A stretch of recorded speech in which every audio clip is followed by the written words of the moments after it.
7 मई 2025 को पहलगाम में धर्म पूछकर 26 बेगुनाह लोगों की हत्या करने वाले आतंकी जब पाकिस्तान की जमीन पर अपने ठिकानों में आराम से सो रहे थे, तब उन्हें बिल्कुल अंदाजा नहीं था कि ये रात उनके लिए आखिरी साबित होने वाली है। रात लगभग 1:05 से 1:30 के बीच पाकिस्तान के सियालकोट, मुरीद के और बहावलपुर और साथ ही पोके के मुजफ्फराबाद, कोटली और भिंबर में मौजूद आतंकी ठिकानों पर एक साथ हमला किया गया। लश्कर-ए-तैयबा, जैश-ए-मोहम्मद और हिजबुल मुजाहिदीन के कुल 9 ठिकानों पर 24 मिसाइलें और कई बम गिराए गए। रात के सन्नाटे में चारों तरफ धुएं का गुबार फैल गया और कुछ ही मिनटों में आतंक के ये सभी अड्डे पूरी तरह तबाह हो गए। ये कार्रवाई भारत की तरफ से उन आतंकियों और उनके हैंडलर्स के खिलाफ थी जो पाकिस्तान में छिपकर भारत में मासूम लोगों को मारते रहे हैं। इस मिशन को ऑपरेशन सिंदूर नाम दिया गया। ये उन माओं और बहनों के दर्द का जवाब था जिनकी आंखों के सामने पहलगाम में उनके परिवार उजाड़ दिए गए थे। ऑपरेशन सिंदूर को आतंकवाद के खिलाफ भारत की अब तक की सबसे बड़ी मिलिट्री एक्शन माना जा रहा है। पहली बार भारत ने इंटरनेशनल बॉर्डर से करीब 100 किलोमीटर अंदर जाकर आतंकी ठिकानों को निशाना बनाया। इस ऑपरेशन में 100 से ज्यादा आतंकियों के मारे जाने की जानकारी सामने आई। इनमें जैश-ए-मोहम्मद के चीफ मसूद अजहर के परिवार के 10 लोग और उसके 4 करीबी एसोसिएट्स शामिल थे। ये हमला इतना जोरदार था कि सैकड़ों बेगुनाह लोगों की मौत का जिम्मेदार मसूद अजहर खुद टूट गया और ये कहते हुए सुना गया कि काश वो भी इस हमले में मारा गया होता। अब सवाल ये था कि भारत ने पाकिस्तान के अंदर इतना बड़ा ऑपरेशन कैसे किया, इसकी प्लानिंग कैसे हुई और इसके बाद हालात कैसे बदले। आतंकी ठिकाने तबाह होने के बाद पाकिस्तान ने घबराकर भारत के सिविलियन एरियाज और मिलिट्री साइट्स को नुकसान पहुंचाने की कोशिश की, लेकिन वो इसमें पूरी तरह नाकाम रहा। इसके जवाब में इंडियन आर्म्ड फोर्सेज ने पाकिस्तान के 11 एयरबेस पर कड़ी कार्रवाई की। इससे पाकिस्तान को भारी नुकसान हुआ और उसे पीछे हटने पर मजबूर होना पड़ा। पहलगाम हमले को अंजाम देने वाले 4 आतंकी हमले के बाद जंगलों में भाग गए, लेकिन भारत ने साफ कहा कि इस हमले के जिम्मेदार लोगों और इसकी साजिश रचने वालों को उनकी सोच से भी बड़ी सजा दी जाएगी। भारत ने यह भी साफ किया कि ये एक बेहद प्रिसाइज और जॉइंट मिलिट्री ऑपरेशन था जिसमें पाकिस्तान और पाकिस्तान ऑक्यूपाइड जम्मू एंड कश्मीर में मौजूद 9 बड़े टेरर कैंप्स को निशाना बनाया गया। इसका मकसद सिर्फ पहलगाम हमले के विक्टिम्स को जस्टिस दिलाना था। हमले के बाद पाकिस्तान की ओर से रात के अंधेरे में ड्रोन्स भेजे गए, लेकिन इंडियन आर्मी ने तुरंत एक्शन लेते हुए करीब 50 ड्रोन्स को हवा में ही नष्ट कर दिया। इसके साथ ही देशवासियों को भरोसा दिलाया गया कि मातृभूमि पर किसी भी तरह का हमला सफल नहीं होने दिया जाएगा। इसी दौरान लाहौर में मौजूद पाकिस्तान का एयर डिफेंस रेडर और डिफेंस सिस्टम भी इंडियन फोर्सेस की कार्रवाई में पूरी तरह न्यूट्रलाइज कर दिया गया।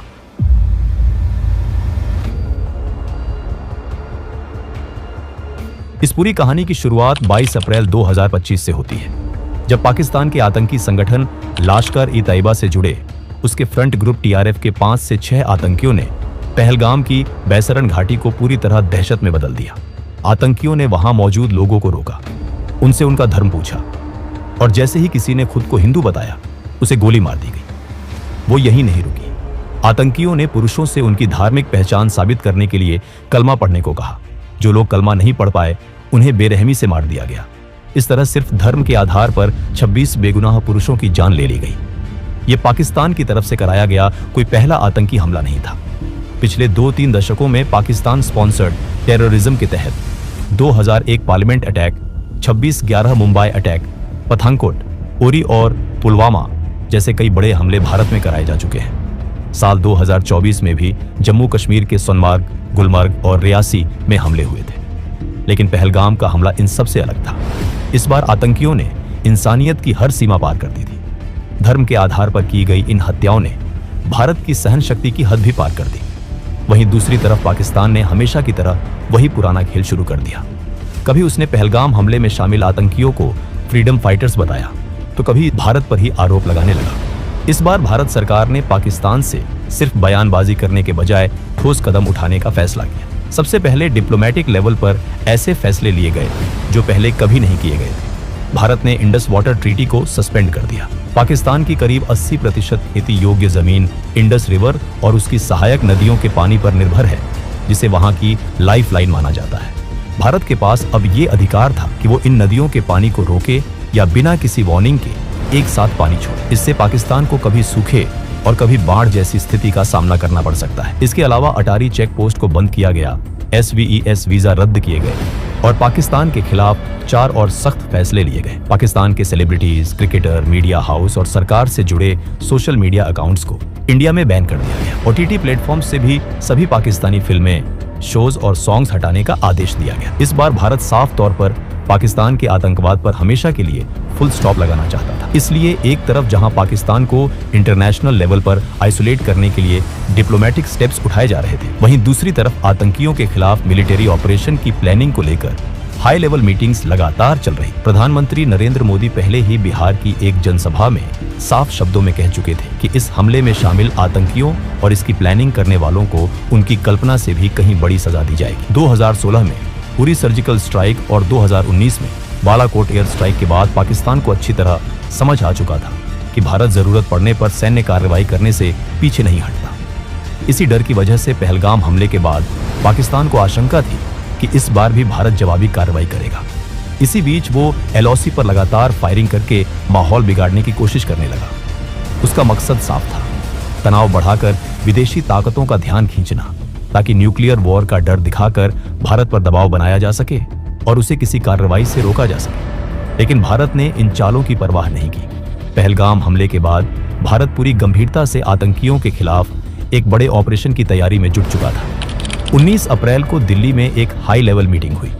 इस मीटिंग में प्रधानमंत्री नरेंद्र मोदी, रक्षा मंत्री Rajnath Singh, national security advisor Ajit Doval, chief of defence staff general Anil Chauhan और तीनों सेनाओं के प्रमुख मौजूद थे। इस बैठक में प्रधानमंत्री मोदी ने साफ कहा कि आतंकवाद को खत्म करने के लिए सेनाएं जो जरूरी समझे वो कदम उठाएं। उन्हें पूरी छूट दी गई। इसके बाद भारतीय सेनाओं ने फैसला किया कि पाकिस्तान और पाकिस्तान के कब्जे वाले जम्मू कश्मीर में मौजूद आतंकी ठिकानों पर एक बड़ी एयर स्ट्राइक की जाएगी। मकसद साफ था, उन ठिकानों को खत्म करना जहां बैठकर भारत पर हमलों की साजिश रची जाती थी और जहां आतंकियों को ट्रेनिंग दी जाती थी। इस काम में खुफिया एजेंसियां भी पूरी ताकत से जुट गईं। रॉ और एनटीआरओ ने पाकिस्तान और पीओके में मौजूद आतंकी ठिकानों की रियल टाइम जानकारी जुटानी शुरू कर दी। हर एजेंसी, हर अफसर अपना सबसे अच्छा देने में लगा हुआ था। सभी के मन में एक ही बात, पहलगाम हमले के दोषियों और उनके अड्डों को खत्म करना। ऑपरेशन से जुड़ी कोई भी जानकारी बाहर न जाए, इसके लिए पूरी गोपनीयता बढ़ती जा रही। बहुत कम समय में रॉ और एनटीआरओ ने कुल 21 आतंकी ठिकानों की पूरी जानकारी इकट्ठा कर ली और ये इनपुट्स प्लानिंग टीम को दे दिए गए। इन 21 में से 9 सबसे अहम और खतरनाक ठिकानों को चुना गया। यही वो जगहें थीं जहां से पुलवामा, 26 नवंबर और पहलगाम जैसे बड़े हमलों की साजिश रची गई। इन 9 ठिकानों पर लगातार नजर रखी जाने लगी। उन्हें पूरी तरह सर्विलांस में रखा गया। एनएसए अजीत डोभाल ने इन 9 टारगेट्स को फाइनल किया और 5 मई तक पूरे ऑपरेशन का ब्लूप्रिंट तैयार कर लिया। इसके बाद उन्होंने प्रधानमंत्री मोदी से मिलकर ऑपरेशन की मंजूरी मांगी। प्रधानमंत्री मोदी ने बिना देर किए इन 9 आतंकी ठिकानों पर कार्रवाई की मंजूरी दे दी। पहलगाम में आतंकियों ने हिंदू महिलाओं का सुहाग उजाड़ा था। उसी दर्द और उसी इंसाफ की भावना से इस मिशन का नाम रखा गया, ऑपरेशन सिंदूर। ऑपरेशन शुरू करने से पहले हर छोटी बड़ी डिटेल को ध्यान से चेक किया गया। हर पॉसिबल रिस्क का पूरा असेसमेंट किया गया ताकि किसी भी तरह की मिस्टेक की कोई गुंजाइश न रहे। इस मिशन के लिए फाइटर जेट्स की एक मजबूत टीम बनाई गई। इसमें रफाल, मिराज और सुखोई MKI जैसे एडवांस्ड और लॉन्ग रेंज स्ट्राइक करने वाले फाइटर जेट्स शामिल थे। इन सभी एयरक्राफ्ट को इंडियन एयर स्पेस में रहकर ही ऑपरेशन करना था। रफाल और मिराज को फ्रंट लाइन पर रहकर अटैक एग्जीक्यूट करने की जिम्मेदारी दी गई, जबकि सुखोई MKI जेट्स को एयर डिफेंस कवर देना था ताकि अगर कोई खतरा सामने आए तो तुरंत उसे हैंडल किया जा सके। ऑपरेशन में हाई प्रिसिशन और लॉन्ग रेंज वेपन्स का इस्तेमाल होना था। इसमें एस्कैल्प, ब्राह्मोस और हैमर जैसे मॉडर्न वेपन्स शामिल थे। एस्कैल्प एक क्रूज मिसाइल है जो करीब 550 किलोमीटर दूर मौजूद टारगेट को पिन पॉइंट एक्यूरेसी के साथ डिस्ट्रॉय कर सकती है। यह बहुत लो एल्टीट्यूड पर उड़ती है जिससे एनिमी रेडर इसे डिटेक्ट नहीं कर पाते। ब्राह्मोस एक सुपरसोनिक क्रूज मिसाइल है जिसे इंडिया और रशिया ने मिलकर डेवलप किया है। इसे लैंड, सी या एयर किसी भी प्लेटफॉर्म से लॉन्च किया जा सकता है। इसकी स्पीड साउंड से करीब 3 गुना ज्यादा होती है और यह 500 किलोमीटर तक पहुंच जाती है। इसके अलावा फ्रांस की टेक्नोलॉजी से बना हैमर बॉम्ब भी इस्तेमाल किया जाना था। यह बॉम्ब 250 से 1000 किलो तक का पेलोड ले जा सकता है और बिना GPS सिग्नल के भी करीब 70 किलोमीटर दूर के टारगेट को पूरी तरह डिस्ट्रॉय कर सकता है। ऑपरेशन में स्पाइस 2000 बम का इस्तेमाल भी तय था। इस मिशन में कमिकाजी ड्रोन्स भी एक बहुत अहम रोल निभा रहे थे। ऑपरेशन से पहले ये ड्रोन्स एनिमी टेरिटोरी में घुसकर लगातार सर्वेलेंस कर रहे थे। इससे ऑपरेशन टीम को रियल टाइम और एक्यूरेट इनपुट्स मिल रहे थे ताकि किसी भी तरह की गलती ना हो। इंडिया ने जिन 9 सबसे इंपॉर्टेंट टेररिस्ट टारगेट्स को चुना था, उनमें से 5 टारगेट पीओके में LOC से सिर्फ कुछ किलोमीटर की दूरी पर थे। बाकी 4 टारगेट्स पाकिस्तान के अंदर इंटरनेशनल बॉर्डर से 6 किलोमीटर से लेकर करीब 100 किलोमीटर तक भीतर मौजूद थे। इंडियन एयरफोर्स के साथ साथ इंडियन आर्मी और इंडियन नेवी को भी स्टैंड बाय पर रखा गया था ताकि ऑपरेशन के बाद अगर लैंड या सी पर कोई कॉन्फ्लिक्ट होता है तो तुरंत जवाब दिया जा सके। 6 और 7 मई की दरमियानी रात रफाल, सुखोई MKI और मिराज फाइटर जेट्स मिसाइल्स और बॉम्ब से लैस होकर इंडियन बॉर्डर के अंदर ही अपने अपने टारगेट से सेफ डिस्टेंस पर पोजीशन ले चुके थे। रात का अंधेरा फैला हुआ था, चारों तरफ कंप्लीट साइलेंस थी। पीओके और पाकिस्तान में बैठे आतंकवादी जो कुछ दिन पहले इंडिया के मासूम लोगों की जान ले चुके थे, बेखबर होकर सो रहे थे। उन्हें बिल्कुल भी अंदाजा नहीं था कि यह रात उनके लिए आखिरी साबित होने वाली है। रात के 1 बजे के बाद जब चारों तरफ पूरी तरह सन्नाटा था, उसी वक्त भारत की तरफ से पहला हमला शुरू हुआ। सबसे पहले पीओके की राजधानी मुजफ्फराबाद में मौजूद लश्कर-ए-तैयबा के सवाई नला ट्रेनिंग कैंप को निशाना बनाया गया। यही वो जगह थी जहां ट्रेनिंग लेकर आए आतंकियों ने 2024 में सोनमर्ग और गुलमर्ग में और 22 अप्रैल 2025 को पहलगाम में भारत के निर्दोष लोगों की जान ली। जैसे ही सर्वेलेंस ड्रोन से ग्रीन सिग्नल मिला, इंडियन फाइटर जेट्स ने मिसाइल्स और बॉम्ब्स दागने शुरू कर दिए। कुछ ही सेकंड में सवाई नाला कैंप की इमारतें आग के गोले में बदल गईं। चारों तरफ तेज धमाकों की आवाज गूंज उठी और आसमान काले धुएं से भर गया। कई आतंकवादी वहीं मारे गए और जो बचने की कोशिश कर रहे थे वे गिरती इमारतों के मलबे में दब गए। इसके बाद अगला टारगेट पीओके के मुजफ्फराबाद में ही LOC से करीब 15 किलोमीटर दूर मौजूद जैश-ए-मोहम्मद का सैयदना बिलाल कैंप था। ये जैश का रहने का और ट्रेनिंग एरिया था जहां नए रिक्रूट्स को हथियार चलाना, एक्सप्लोसिव्स बनाना और फिडाइन अटैक्स की ट्रेनिंग दी जाती थी। तीसरा टारगेट LOC से करीब 30 किलोमीटर दूर पीओके के कोतली इलाके में मौजूद लश्कर-ए-तैयबा का गुलपुर कैंप था। इन दोनों कैंप्स पर भी हमला कर दिया गया। इसी कैंप से ट्रेनिंग लेकर आए आतंकियों ने अप्रैल 2023 और जून 2024 में पुंछ में तीर्थ यात्रियों से भरी बसों पर हमला किया था। सैयदना बिलाल कैंप और गुलपुर कैंप पर मिसाइल्स और बॉम्ब्स की लगातार बारिश होने लगी। इस पूरे वक्त प्रधानमंत्री नरेंद्र मोदी लगातार NSA अजित डोभाल के संपर्क में थे और ऑपरेशन की हर अपडेट ले रहे थे। इसके बाद इंडियन फाइटर जेट्स का अगला निशाना भिम्बर इलाके में लश्कर-ए-तैयबा का बरनाला कैंप और कोतली में जैश-ए-मोहम्मद का अब्बास कैंप बना। बरनाला कैंप में लश्कर अपने आतंकियों को हथियार चलाने, फेक IDs बनाने और जंगल में सर्वाइव करने की ट्रेनिंग देता था। वहीं अब्बास कैंप, जिसकी कैपेसिटी करीब 15 टेररिस्ट्स की थी, वहां जैश-ए-मोहम्मद फिदायीन तैयार करता था। जैसे ही फाइनल क्लियरेंस मिला, एक के बाद एक कई मिसाइल्स आसमान से गिरी और दोनों आतंकी ठिकाने पूरी तरह तबाह हो गए। उसी दौरान Indian fighter jets Indian air space में रहते हुए पाकिस्तान के अंदर भी जैश-ए-मोहम्मद, लश्कर-ए-तैयबा और हिजबुल मुजाहिदीन के कई ठिकानों को निशाना बना रहे थे। ऑपरेशन पूरी प्लानिंग, स्पीड और एक्यूरेसी के साथ अपने अगले फेज की ओर बढ़ चुका था। पाकिस्तान के अंदर भारत का पहला टारगेट सियालकोट में मौजूद जैश-ए-मोहम्मद का सरजाल कैंप था। इसी कैंप में मार्च 2025 में जम्मू कश्मीर में 4 इंडियन सोल्जर्स की हत्या में शामिल आतंकियों को तैयार किया गया था। इसी इलाके में हिजबुल मुजाहिदीन का मेहमुना जोया कैंप भी मौजूद था, जहां पठानकोट एयरबेस अटैक की प्लानिंग की गई। इंडियन एयर स्पेस में रहते हुए फाइटर जेट्स ने सियालकोट के इन दोनों टेरर कैंप्स पर मिसाइल्स और बॉम्ब्स दागे। हथियार अपने तय किए गए टारगेट्स पर जाकर इतने जोर से फटे कि कुछ ही पलों में दोनों कैंप्स मलबे में बदल गए।